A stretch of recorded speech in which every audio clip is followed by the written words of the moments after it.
सभी को नमस्कार। आज हम संज्ञा प्रकरण जो बीए पाठ प्रथम वर्ष के संस्कृत विषय के द्वितीय प्रश्न पत्र के चतुर्थ इकाई के अंतर्गत निर्धारित किया गया है उसके विषय में अध्ययन करेंगे। विगत कक्षा में हमने व्याकरण शास्त्र का सामान्य अध्ययन किया था कि वर्तमान में लौकिक संस्कृत में पाणिनि व्याकरण जिनका अष्टाध्यायी ग्रंथ है वही लोक में प्रचलित है। आज हम लघु सिद्धांत कौमुदीकृत संज्ञा प्रकरण का अध्ययन करेंगे। संज्ञा प्रकरण व्याकरण शास्त्र का बड़ा ही महत्वपूर्ण अंग है। इसके बिना संज्ञा व्याकरण का अध्ययन करना नितांत असंभव है। सर्वप्रथम हम संज्ञा के विषय में सामान्य जानकारी प्राप्त करेंगे। संज्ञा किसे कहते हैं?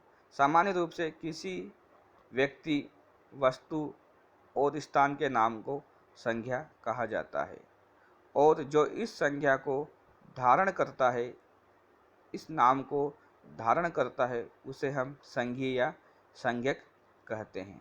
जैसे कविता नाम एक संज्ञा है, कविता एक संज्ञा है और कविता नाम को धारण करने वाली जो स्त्री होगी वह संज्ञी या संज्ञक कहलाएगी। संज्ञा के बिना लौकिक व्यवहार का ज्ञान असंभव है, इसलिए संज्ञा से ही लौकिक व्यवहार चलता है और बिना संज्ञा प्रकरण को पढ़े व्याकरण शास्त्र में प्रवेश करना असंभव है। इसलिए संस्कृत व्याकरण में प्रवेश करने के लिए संज्ञा प्रकरण को सर्वप्रथम रखा गया है। इस संज्ञा प्रकरण में आज हम 3 सूत्रों का अध्ययन करेंगे। हलन्त्यम, तस्य लोपः और अदर्शनम लोपः। तो सबसे पहले हम हलन्त्यम सूत्र का अध्ययन करेंगे। हलन्त्यम सूत्र में 2 शब्दों से मिलकर बना है, हल और अंत्यम। तो इस सूत्र का विग्रह करने पर अंत्यम हल अर्थात इस सूत्र की व्याख्या इस प्रकार है कि उपदेश अवस्था में विद्यमान अंतिम हल की इत संज्ञा होती है। अंतिम हल की इत संज्ञा होती है।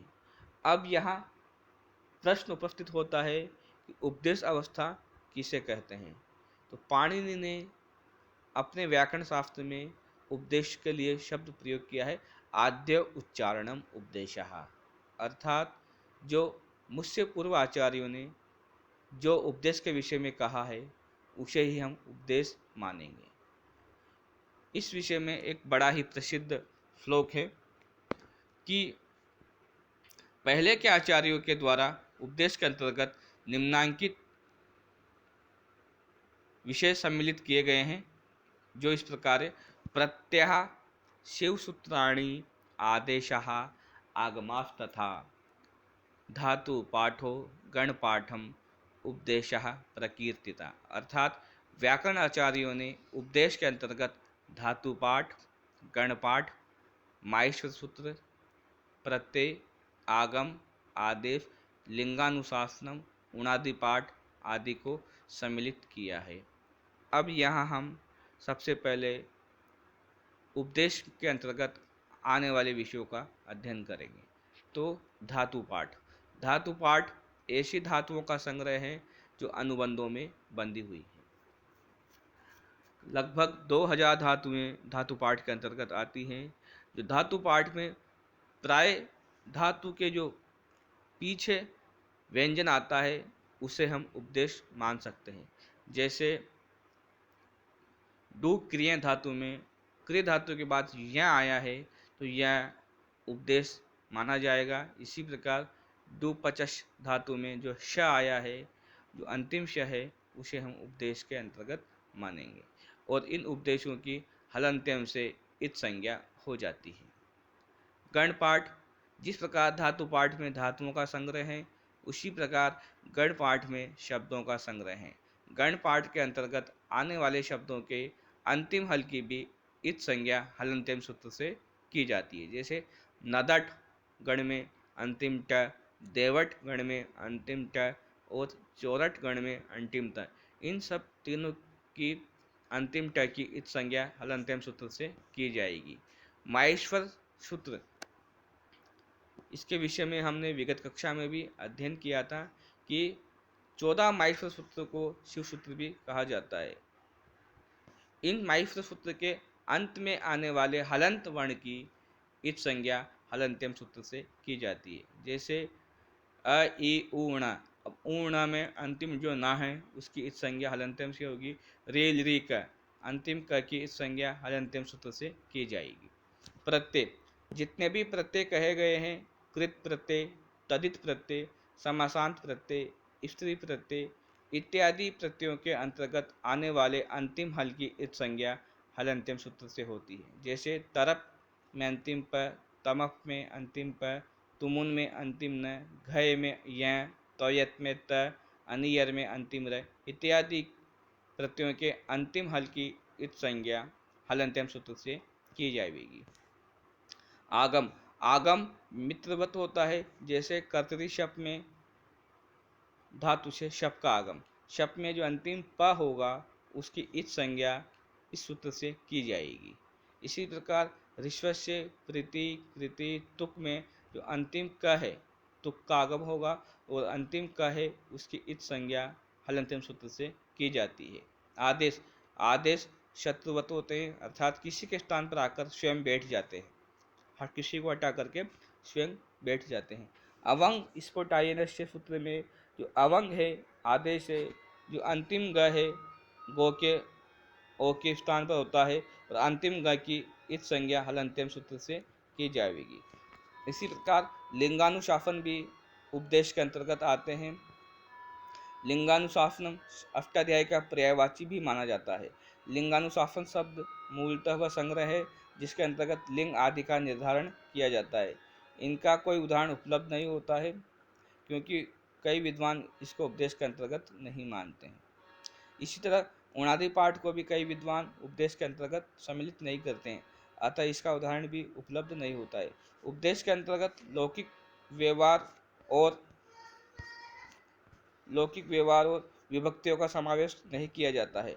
लौकिक व्यवहार से तात्पर्य है कि लोक में प्रयुक्त होने वाला व्यवहार, जैसे सोम, सुत में अग्निचित में अंतिमता आदि शब्द लौकिक व्यवहार में प्रयुक्त होते हैं। यदि हमें इसे भी उपदेश के अंतर्गत परिगणन कर लेते हैं तो इसके अंतिम हलंत वर्ण त की भी इस संज्ञा होकर लोप हो जाता है।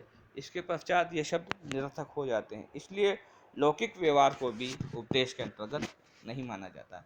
इस प्रकार मूल रूप से उपदेश के अंतर्गत धातु पाठ, गण पाठ, शिव सूत्र जो माहेश्वर सूत्र भी कहे गए हैं, आगम, प्रत्यय और आदेश, इनको उपदेश के अंतर्गत माना गया है। विभक्तियों को भी उपदेश के अंतर्गत सम्मिलित नहीं किया जाता है।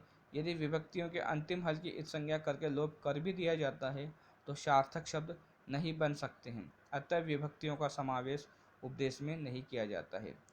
इस विषय में एक सूत्र भी है, न विभक्तो तुष्मा, अर्थात विभक्ति में आने वाले तु, तवर, स और म की लोप नहीं होता है, इत संज्ञा नहीं होती है। इस प्रकार हलंत्यम सूत्र को समझने के बाद अब हम अदर्शनम लोप है जो दूसरा सूत्र है उसका अध्ययन करेंगे। यह सूत्र लोप संज्ञा करता है। ऊपर जो हमने सूत्र पढ़ा हलंत्यम, वो उपदेश अवस्था में विद्यमान अंतिम हल की इत संज्ञा करता था, यह उसकी लोप संज्ञा करता है। इत संज्ञा और लोप संज्ञा हमने दो सूत्र पढ़े हैं, इत संज्ञा और लोप संज्ञा। तो यह सूत्र लोप संज्ञा करता है। अदर्शनम लोपम, लोप के ही लुप, श्लू, लुक ये तीनों पर्यायवाची है, अर्थात लोप कहो, लुप कहो, श्लू कहो या लुक कहो, ये सब इसके पर्यायवाची शब्द है।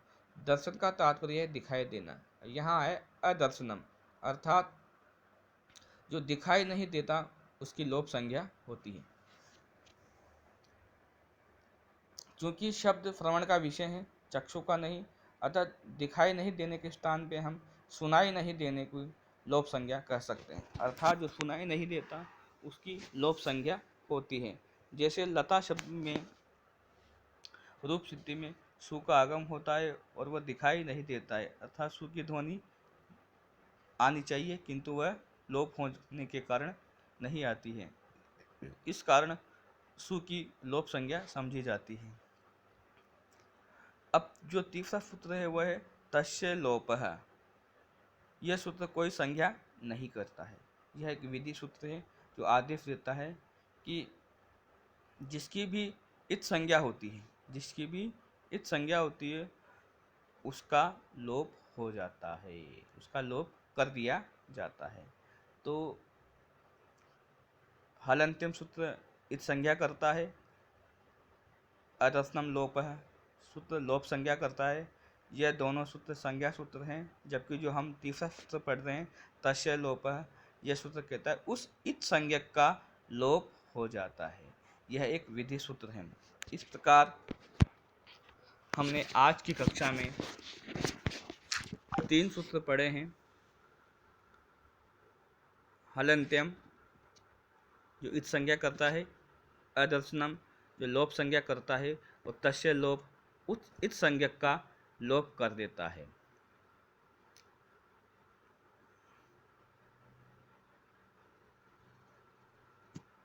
जो 2 सूत्र हमने पढ़े संज्ञा सूत्र, वह संज्ञा करके अलग हो जाते हैं, उसके बाद तस्य लोप सूत्र उसका लोप कर देता है।